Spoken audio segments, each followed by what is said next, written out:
Hey, this morning, we want to begin a new series of messages called, What's Your Story? And as we talked this morning already, there's some preparation that's happening as we look forward towards Easter. And we know that this is a time, Easter, that a lot of people who maybe don't normally attend church will come and check things out on a day like that. It seems like it's the thing to do. And maybe they come because they're searching. Maybe they come because they're invited by a friend or family member. Maybe they're coming in response to your prayer and my prayer. But when they come on that day, they're going to hear a story. They're going to hear the story of God's love and about how He loved us so much that He sent His Son, Jesus Christ, to die so that the consequence or the penalty for our sin could be paid in Jesus. And from that, we know that Jesus did not only die, but He also rose again. In fact, 1 Corinthians chapter 15 tells us that that's, not only is that a great story, but it is the foundational truth that makes everything else in the Bible and every other message of our preaching have value, have truth. In fact, Paul, the Apostle Paul, would go so far as to say, if Jesus were not resurrected and this wasn't true, then you're still in your sins and preaching is useless, and so is your faith. That's a heavy statement. So they're going to hear that story.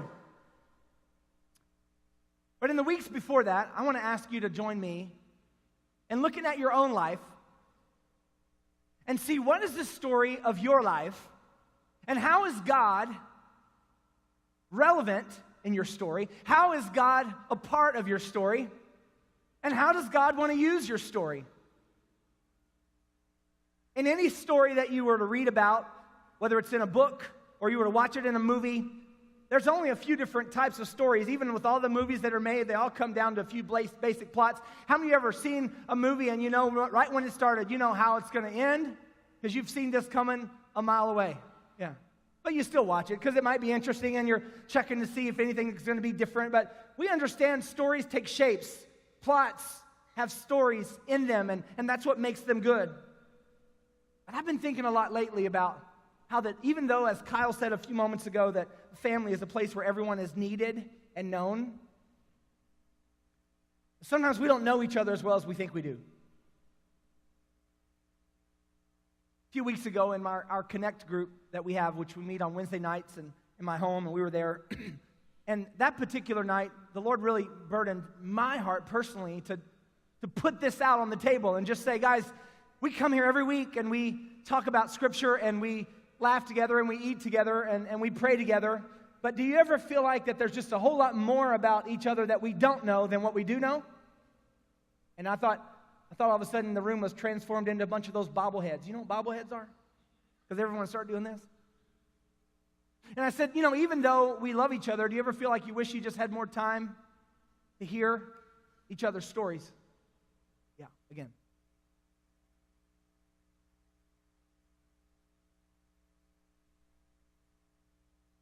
Before that moment, and then during that moment, and then since that moment, the Lord has just left that burning in my heart every day. And it's not just because the personality-loving side of me or the relationship-driven side of me just wants for us all to have a big group hug and, you tell me your story, and then you tell me your story, and then we'll just all get to hear each other's really cool life stories. That's partly true of me because I love to listen. As much as you think I love to talk, I actually like listening as much or more. Believe it or not. I want to hear, well, how'd you meet? Well, what's the worst job you've ever had? Hey, where did you grow up? Oh, this is a blended family. Well, how did you guys come together? I want to know, how did you find this church? Why do you keep coming back? Why didn't you stop after having 2 kids? Just stories, just questions I wonder sometimes. Last week I attended a church conference, and I love to go to church leadership conferences. I probably could be accused of being a conference lover. thing about going to conferences is that you always learn stuff and it's fun and it's very energizing and you go home with lots of ideas. The only downside to a conference, if there is one, is that you always try to put everything into place that you just learned and then you just rock everybody back at home. Like that's the temptation. But if you can resist that temptation, there's always stuff to learn. And during the conference I went to last week, during the opening session, the keynote speaker made a statement that seemed surprisingly simple and yet very profound. He said, moments matter. And then he said, the overall direction of your life comes down to a few significant moments. And that just made me, kind of stopped me in my tracks for a minute. That the whole trajectory of my life, the whole journey of my life story and the path that it has taken comes down to a few significant moments. Just a handful. And then he shared some of the key moments from his life, and it got me thinking about some of the key moments from my life. And I realized that if you were going to do the same, thinking about your life, that maybe we would automatically think of some things, especially if you're a Christian, if you love the Lord and you have a relationship with God, that you might immediately think, especially since we're in church this morning, well, what are the obvious spiritual moments that have changed the course of my life? And you would probably think of maybe the time, in mind, it would be the time I gave my life to Jesus. That I remember not the day, not the moment. I was a child. I grew up in church, but I remember there was a time when it became real to me that God wasn't just someone everyone else was talking about, but He had my attention, and I began to be aware that I was a sinner, and all this stuff about how you spend eternity got to working in my brain, and I connected the dots that I had done some things that were wrong even at my early age, and I understood that in order to have eternity in heaven and to have a relationship with God, that I needed to express my belief in Christ, and that it should change me. And I remember that. I remember just realizing that somehow, even as a child, that this had to be something I really lived. And it led me to start trying to read my Bible for my own, on my own. And I remember, wrestling with some of those early things, but it started because of that awareness I got. And I remember the moment I was baptized in the Holy Spirit. It happened at camp, a summer camp, where God's power just sort of touched my life. And for the first time I spoke in this heavenly language in other tongues, but it wasn't just an experience. It really did change me. It put a fire and a passion inside of me that made me want to serve Him more than I had before that. And I got bolder, and yes, I've had ups and downs since then, but it was part of that experience of impact. It was a moment that changed in my life. And I remember the moment that I sensed God calling me to preach, to ministry. And it was it happened also at camp, not the same camp, but later on. And I remember how that I came home from that week and I told my parents, I think that God's called me to preach and to be a pastor. And they said, well, you should go talk to your pastor, our pastor. Tell him about it. So I did. That next Sunday, I said, I'd like to talk to you. And he said, but I know what you're going to tell me. I said, what? He said, God called you into the ministry this week, didn't He? And I said, who told you? And he said, I've been praying about you all week, and I just knew God was going to you were going to come home different than you left. I want to meet with you. Let's talk. And so He did. And I could talk about the moment that I became the pastor of this church 14 years ago. And a lot has happened since that time. We just celebrated our 80th anniversary as a church family a few weeks ago in the month of February, so I won't retell that story again, but our church has a story, and I've been a part of it now for the last 14 years. Some of you were a part of its story, our story, before I was, which is so cool because this story of the bridge isn't mine. It's ours. It's part of who we are. It's what we have in common. It's part of our destiny and our journey. So anyway, there's those spiritual things, those moments that changed your life. And then I would say that there's other times which maybe seem less spiritual, but nonetheless, they shape the direction of our life. They're forever part of our story. Like for me, I was thinking, well, the day I met Michelle, in a Whataburger in Waxahachie, Texas, March the 26th, 1992.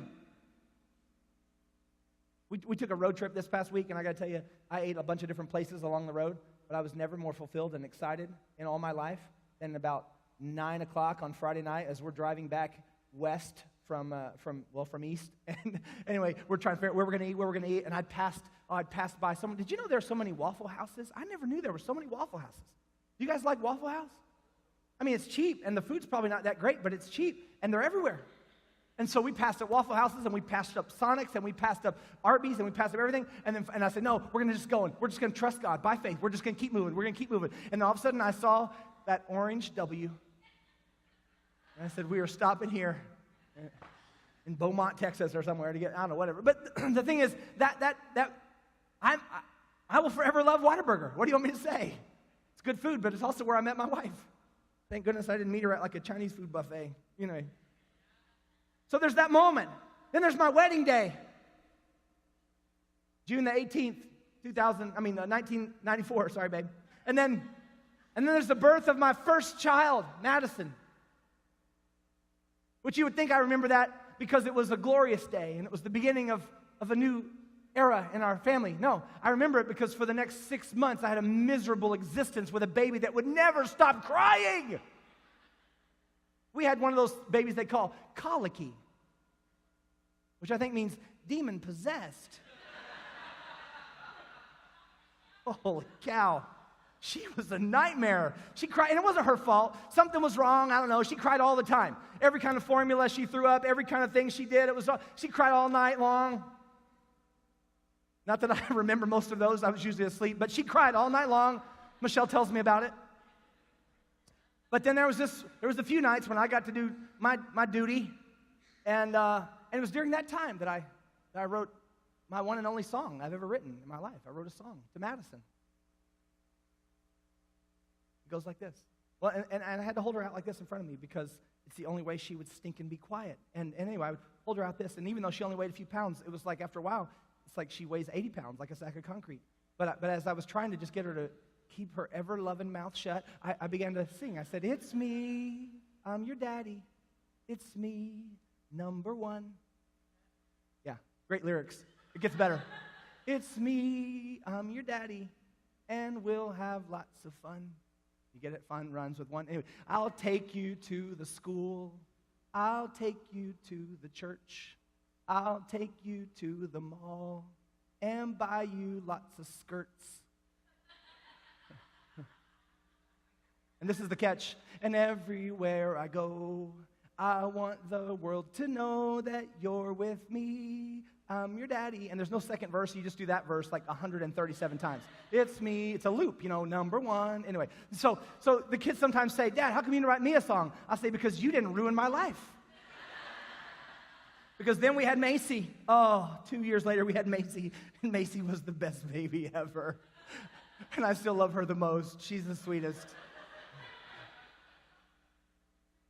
So there's those spiritual moments, those unspiritual moments that still have a part of your story. And then there's just the common stuff. Like common things, moments that you never saw coming. They didn't seem like they were a big deal at the time, but again, they had very significant impact on your life. Like when you moved into the particular house in the particular neighborhood that you moved into, or you just got that one job that you didn't know, and that job is going to be the job that changed everything for you or started you on a new career. Or you got fired from that one job, which seemed like a bummer until you saw God's hand in it and you realized, wow. Or that breakup that you cried about, but then you realized God saved you from something or someone or from making a big mistake. Or, it could have been your car got broken into or your house caught on fire. There are things that you don't think about having a life impact on you, but then they happen. And then you look back and you say, wow, that moment was the day that changed everything. So back to the car ride. We're driving to this conference, and I was there with Kenny and from our church here, and then another guy who's a pastor named Roy. And so Roy wanted for all of us to share our testimonies, right? And I haven't heard that word in a while, but when someone says, I want to hear your testimony, I immediately get stressed. And I go, okay, Kenny, you go first. And Kenny says, well, Roy, it's your idea. You go first. And so he goes, okay, so he'll tell you. And so Roy had one of those testimonies that was radical. I mean, it was about how Jesus rescued him from drugs and alcohol and being involved in a gang and dropping out of school. And even though he's a young guy, he'd already been through cancer. He's a cancer survivor. and just how God has changed him and then called him to preach. And now he's pastoring his first church ever, and this guy is on fire for the Lord. And when he's done, he goes, okay, who's next? And I said, Kenny. So Kenny tells a story that was more like this. Raised in church, loved his family, secure mom and dad, Bible college, felt called to ministry. Now he's married. They have their first baby. I mean, it's not an actual human baby. It's a puppy. But for those of you that had a puppy before a baby, you know that's just like a baby starter kit. And one day they'll have one that's not covered in fur. But for now, that's their baby. And so if you want to see their baby, they'll show you like 20 pictures in their phone of baby poses, which is kind of weird because I don't know how long you get a baby to pose that much when it's a puppy. But anyway, whatever. It's cute. It's adorable. Love it. And then he gets to the end. And so after I heard Kenny's story, I felt a little bit better about myself, but I thought still compared to Roy, like I'm going to have to spruce mine up a little bit. So I threw in some extra things that I didn't do but sounded good and not really. But I told my story too. And I realized once I started talking that there was a lot to it. I talked about what I've shared with you, how I came to know the Lord when I was filled with the Holy Spirit, how I got called to ministry. And I talked about going to Baylor.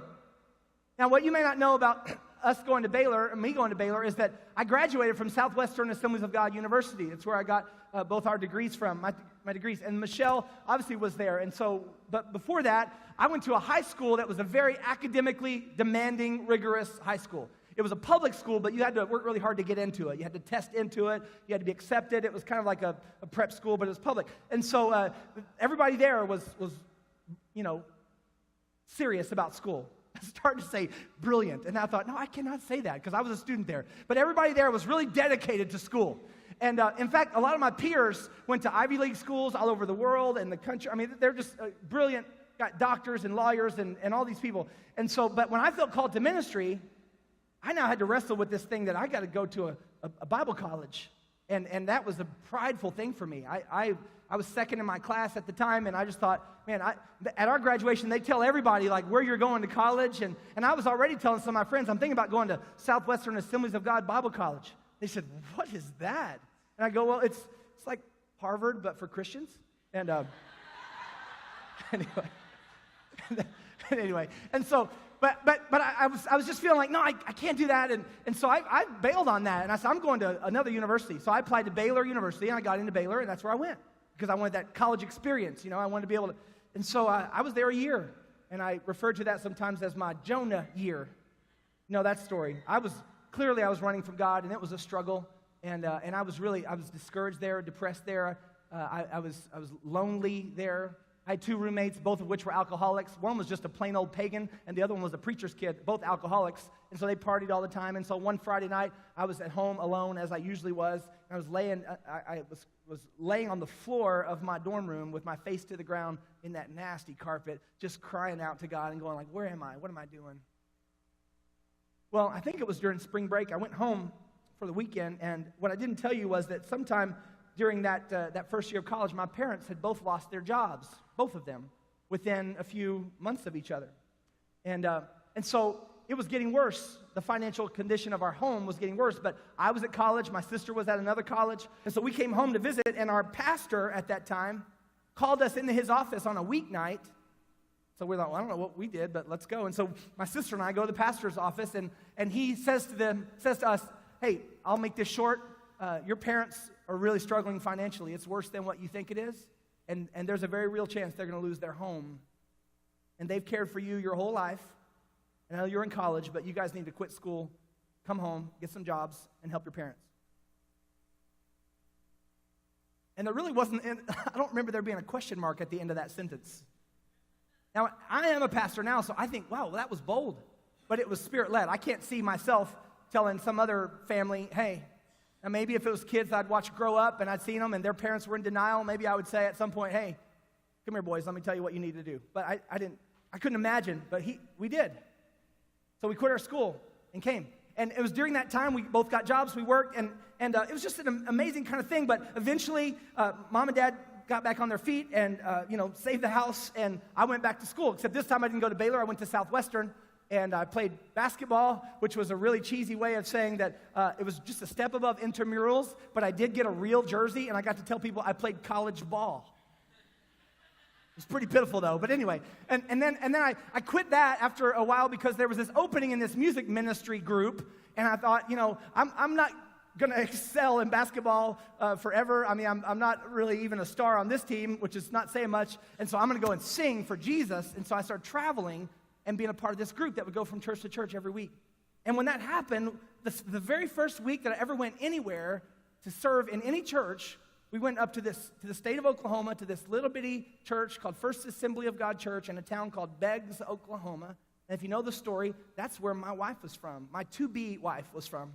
But she was there that day, but we didn't meet because she'd been out late the night before at a basketball tournament where the boys were at a state finals or whatever. And so she came late to church and sat in the back. And so I was there and gone, and we never met.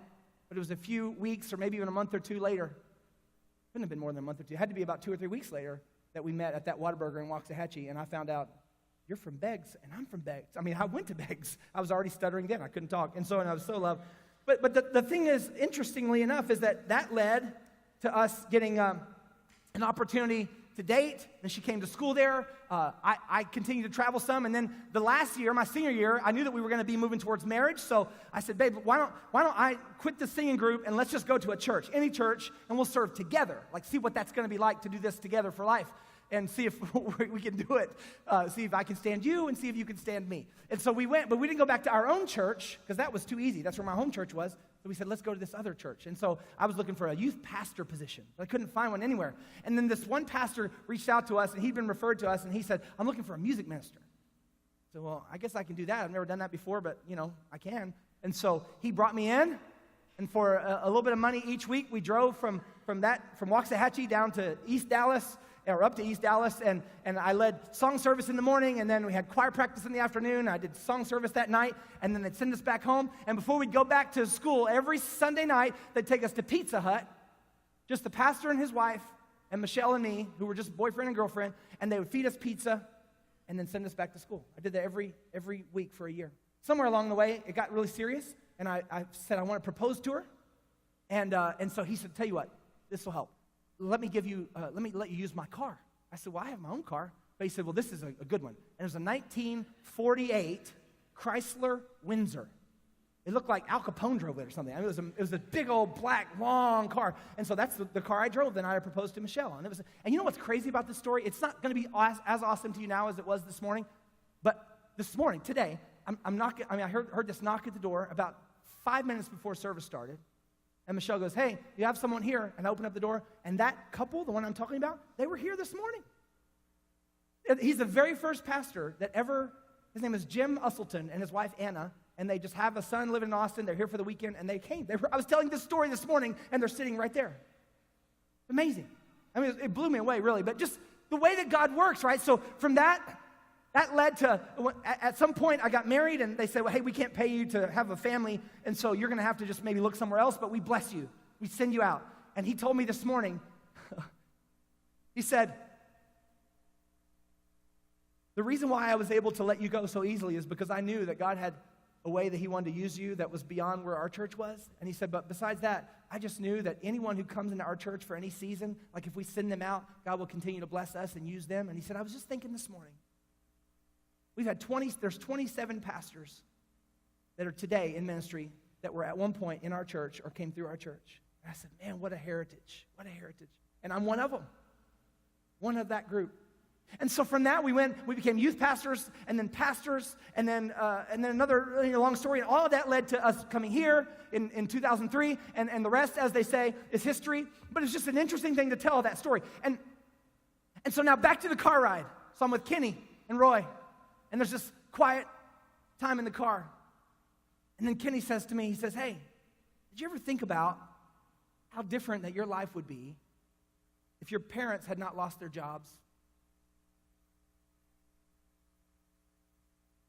I said, say that again? He said, just think, if your parents hadn't lost their jobs, would you have ever gone to Southwestern? Would you have ever met Michelle? How would your life have been different? Now back to the church conference. So I'm there, and this pastor standing up there says, every moment matters. What are the moments that have an impact on your life forever? And he asked this question. He said, now he's talking to pastors, okay? You're not a pastor, but you can wear this hat for just a moment. He says to us, how many lives have been changed because you said yes to God? Now he's talking to pastors. He's saying, you said yes to your ministry or the ministry, or you said yes to plant a church, or you said yes to move to a community that you didn't maybe want to go to, or you said yes to step out in faith and obey God. And all those things, although he's talking to pastors, we can relate, can't we? How many lives have been changed because you said yes to God? And today you've already seen lives be changed because you just said yes. Rock me for a minute. Doesn't take much to make me cry, but that did it. So I'm writing down, I'm just going, Lord. And then he said the second question, what would have happened if you hadn't obeyed? If you hadn't gone to that ministry, if you hadn't moved to that town, if you hadn't moved into that neighborhood, if you hadn't said yes. And then that was from the past, now we're in the present. And then he says to the future, hey, here, third question. How many lives will be changed in the future because you are where you are? Like if God wants to use you, how many more lives are going to be touched in the future because you are where you are? And then the last question he said is, so what would happen then if you quit? So stay faithful. Keep obeying. Keep saying yes. Galatians chapter 6 has this verse that I really love, and it says basically, it's talking about sowing and reaping, but it says, hey, just be faithful. And do not grow weary in well-doing, for in due season you will reap a harvest if you don't give up, if you don't faint. So I'm listening to all this, and it's just going over and over in my mind, and I'm thinking, Lord, you have led my life into these places where I have said yes, sometimes because I thought it was the spiritual thing to do. Sometimes I've just had unspiritual things happen to me, but they have had dramatic, powerful effects on how my life would turn out. And then other times, Lord, I didn't even recognize the significance of something at the time, but I would just say to you, what does God have to say about that job that you got fired from? And what happened in your life as a result of leaving that place? What role could God have in mind for that relationship that broke up and the devastation that followed, but then now there's a different perspective that you have? What role could God be wanting to do and use your life for? Because now you are a cancer survivor. Because now you are a widow. Because now you lost a child.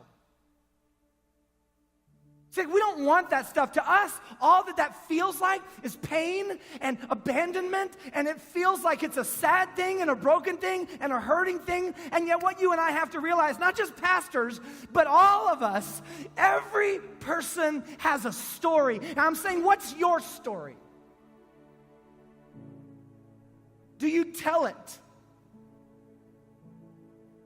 Maybe what we need is a bunch more road trips where you can get locked in a car with someone with 3 hours to drive, and somebody wants to start talking about what's your story.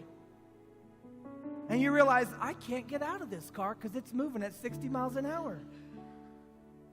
And you say, oh, he can go first. And then she can go next. But unless you're driving a bus, eventually it's going to come around to you. And it's time to talk. And you know what I realized in telling my story? I realized there's some things I identified that were faith builders for me, and there were some things I knew. But the thought that Kenny asked, it still kind of rang in my head. How would my life be different? I got closer to my parents. They don't really like me telling that story, I would imagine, because it's not the highest point in their life, but it's a deeply moving time in our family's life. I could tell you about the time we got broken into, or the time that we had a fire. I tell all those stories every once in a while. Tell you about things that have happened: sickness, disease, surgeries, death, brokenness. Those are all part of my story, and they're part of your story. And all I'm asking you to do today, as we're praying about even the lead up to Easter and beyond, is I kind of have two different motives at the same time. One of them is just that you and I would just love each other more, and that we would listen more and talk less.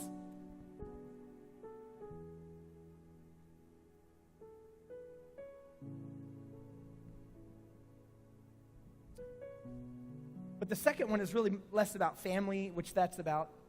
And it's really, my second motive is really less about family, like just knowing each other better, and really more about this. It's that what if God wanted to use your story for his own glory? Then would you tell your story? You see, somehow we get to thinking that whatever bad has happened to us, even if it wasn't done to us, but we did it, that we think the best way to give God the most glory is to conceal as much pain as possible, so what we offer him is kind of the best version of our public selves. But what I've discovered is that no one ever gets really excited about identifying with our successes. But the opposite is true, that a whole lot of people stop what they're doing and lean in a little closer and put a hand on your shoulder and nod their head when you start talking about your pain. And you never know who you're talking to. You've been done wrong on the job? Me too. You lost hope in the family because of what someone did to you? Yeah, me too. You moved away with no job and no home, trusting in God, and it worked out for you? Tell me more about that. And someone else in the group says, hey, that's their story, but I did the same thing. Let me tell you mine. That the question isn't really, is there a good story or a bad story? Because whether the moments in your life are spiritual, yay, spiritual, or whether they are unspiritual, which I use that quotation marks on because really, is there any difference between those two? Or whether they're just common things. Can I read you one quick verse? And we're going to talk more about the life of Joseph from the Old Testament in the book of Genesis in these coming weeks. But let me just say, Joseph was a guy whose whole life was kind of a roller coaster of pain and then promotion, and then he got rescued and then thrown in prison and then brought to be the second most in command of the whole nation and all this stuff. And all the things that happened in his life, he says this, and I hope you'll say it too. He's talking to his brothers one day. This is chapter 50. It's towards the end of his whole story. And he says this. He says, you intended to harm me, but God intended it for good to accomplish what is now being done, the saving of many lives.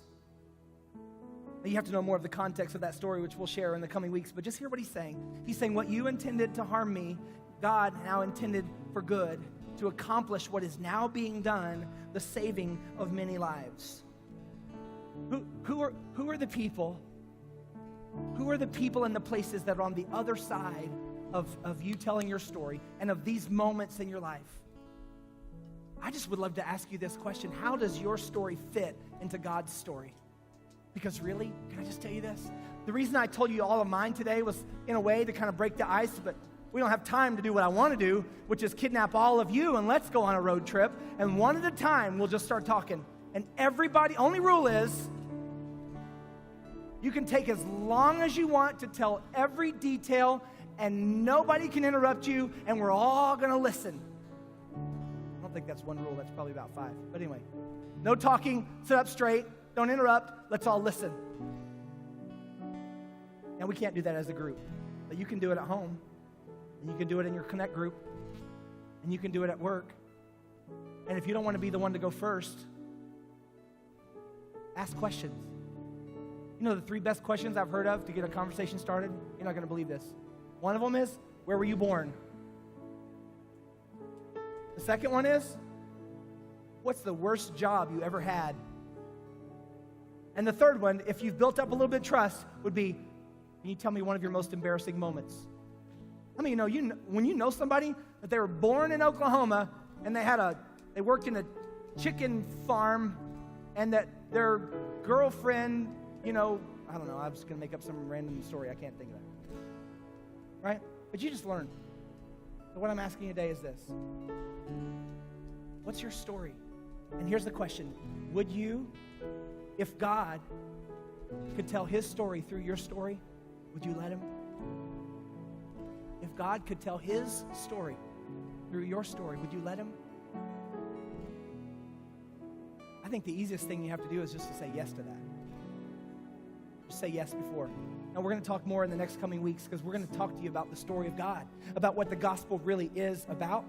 And I believe that we're going to find more similarities in each other when we start talking about what it means to fall and what it means to be redeemed, and what it means to be restored, and what it means when old things become new, and when dead things come alive, and what it means to see the redemptive work of God that actually takes something that's shattered and makes it whole again, takes something that's ashes and makes it beautiful again, takes a season of mourning and brings laughter again. Like, those are parts of our story. But I'm asking you again, if God could receive glory through your story, would you tell it?